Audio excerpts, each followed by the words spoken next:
आमच्या संपूर्ण नातेवाईकात कोणाचाच घटस्फोट झालेला नाही. हा पहिलाच आहे. आम्हाला कोर्टातलं काहीच माहिती नाही. कारण पहिल्यांदाच आमच्याकडे घटस्फोट किंवा असं काही होत आहे. आम्हाला हे कोर्ट कचऱ्या नको आहेत. लवकरात लवकर घटस्फोट कधी मिळेल ते सांगा. या केसला तरी किती वेळ लागेल? नाहीतर सांगा ना, साधारण किती वेळ लागेल? असे प्रश्न क्लायंट सतत विचारत असतात. चला तर मग आज आपण अत्यंत सामान्य पण लोकांच्या मनात खूप प्रश्न निर्माण करणारा विषय समजून घेऊयात. घटस्फोटाला प्रत्यक्ष किती वेळ लागतो? कोर्टात रिअल टाईम काय असतो? अनेक लोकांना वाटते, की घटस्फोट म्हणजे काही महिन्यात होणारी प्रक्रिया आहे किंवा काहींना वाटते 10-10 वर्ष चालते. खरं म्हणजे ह्या दोन्ही गोष्टी परिस्थितीनुसार खऱ्या आहेत. घटस्फोटाला किती काळ लागेल हे मुख्यत्वे 2 गोष्टींवरती अवलंबून असतं. पहिली गोष्ट म्हणजे म्युच्युअल कन्सेंटनी घटस्फोट आणि दुसरा म्हणजे कंटेस्टेड डिव्होर्स आणि दुसरी म्हणजे त्या प्रकरणात किती वाद, पुरावे, अर्ज आणि कोर्टामध्ये किती टप्पे येतात या सर्व गोष्टींवरती ह्या गोष्टी अवलंबून आहेत. सर्वप्रथम म्युच्युअल कन्सेंट डिव्होर्स समजून घेऊयात. जर पती-पत्नी दोघांनाही शांतपणे एकत्र बसून ठरवले, की आता एकत्र राहणे शक्य नाही आणि दोघांनी वेगळे व्हायचे आहे, तर ते दोघेही एकत्रितपणे कोर्टामध्ये म्युच्युअल डिव्होर्सचा अर्ज करू शकतात. या प्रक्रियेत सर्वप्रथम वकिलांकडून अर्ज तयार केला जातो. वेगळे राहण्याचा कालावधी, मालमत्ता, पोटगी, मुलांची कस्टडी अशा सर्व गोष्टींचा स्पष्टपणे उल्लेख केलेला असतो. हा अर्ज फॅमिली कोर्टामध्ये दाखल केला जातो आणि त्याला फर्स्ट मोशन असे म्हणतात. कोर्ट या अर्जांची नोंद करून दोन्ही पक्षांचे स्टेटमेंट रेकॉर्ड करते. साधारणपणे या टप्प्याला 1 ते 2 तारखा लागू शकतात. त्यानंतर कायद्यानुसार पती-पत्नीला पुन्हा विचार करण्यासाठी 6 महिन्याचा कूलिंग पिरियड दिला जातो. या 6 महिन्याच्या कालावधीमध्ये जर दोघांचे मत बदलले आणि त्यांना जर पुन्हा एकत्र राहण्याचा निर्णय घेतला, तर ते कोर्टामध्ये अर्ज केलेला मागे घेऊ शकतात. मात्र अनेक वेळा असेही होते, की दोघेही ठाम असतात आणि कोर्टाकडे विनंती करून हा 6 महिन्याचा कालावधी माफ करून घेऊ शकतात.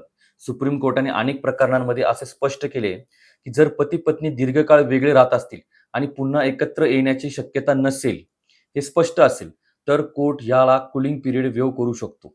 जर हा कालावधी माफ झाला, तर म्युच्युअल डिव्होर्स काही वेळेस 2 ते 3 महिन्यातही पूर्ण होऊ शकतो. काही वेळेस अगदी एका दिवसात देखील हा घटस्फोट होऊ शकतो. पण जर कूलिंग पिरियड पूर्ण झाला, तर 6 महिन्यानंतर सेकंड मोशन दाखल केले जाते. पुन्हा दोघांचे स्टेटमेंट घेतले जाते, दोघांचे पुरावे दाखल केले जातात. त्यानंतर कोर्ट घटस्फोटाची डिक्री पास करते. त्यामुळे साधारणपणे म्युच्युअल डिव्होर्सला 6 ते 8 महिने लागू शकतात आणि काही प्रकरणांमध्ये 2 ते 3 महिने देखील लागू शकतात आणि काही वेळेस एका दिवसात देखील घटस्फोट होऊ शकतो. आता कंटेस्टेड डिव्होर्स बद्दल आपण बोलूया. कारण बहुतांश लोकांच्या प्रकरणात हीच परिस्थिती असते. कंटेस्टेड डिव्होर्स म्हणजे एक पक्ष घटस्फोट मागतो आणि दुसरा पक्ष त्याला विरोध करतो. या परिस्थितीत कोर्टाला दोन्ही बाजूंचे आरोप, पुरावे आणि साक्षीदार तपासावे लागतात. त्यामुळे ही प्रक्रिया अत्यंत वेळघेणी आहे. सर्वप्रथम अर्जदार कोर्टामध्ये डिव्होर्स पिटिशन दाखल करतो. त्यानंतर कोर्ट दुसऱ्या पक्षाला नोटीस पाठवते. नोटीस सर्व्हिस होण्यासाठी काही काळ लागतो.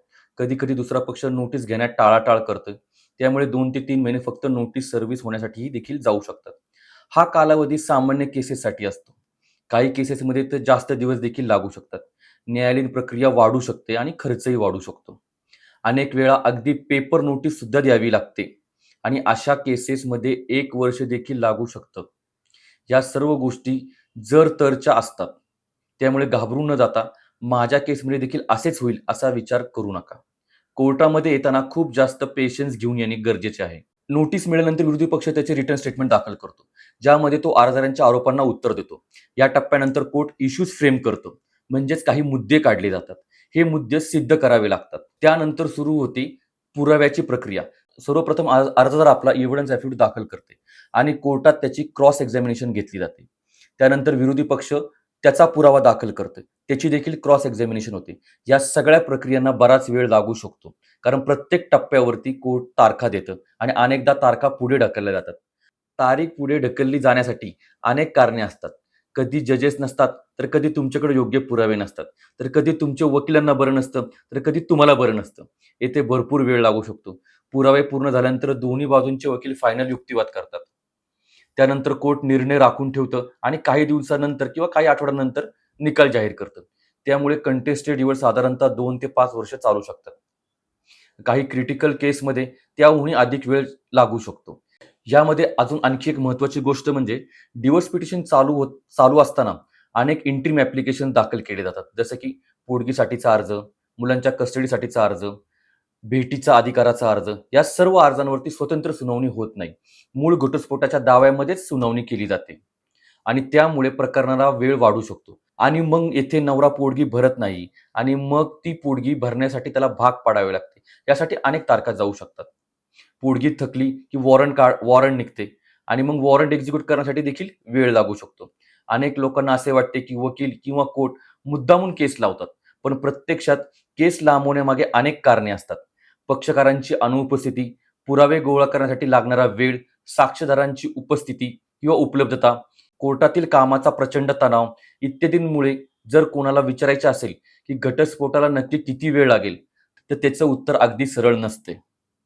म्युच्युअल डिव्होर्स असेल तर काही महिन्यात ही प्रक्रिया पूर्ण होऊ शकते.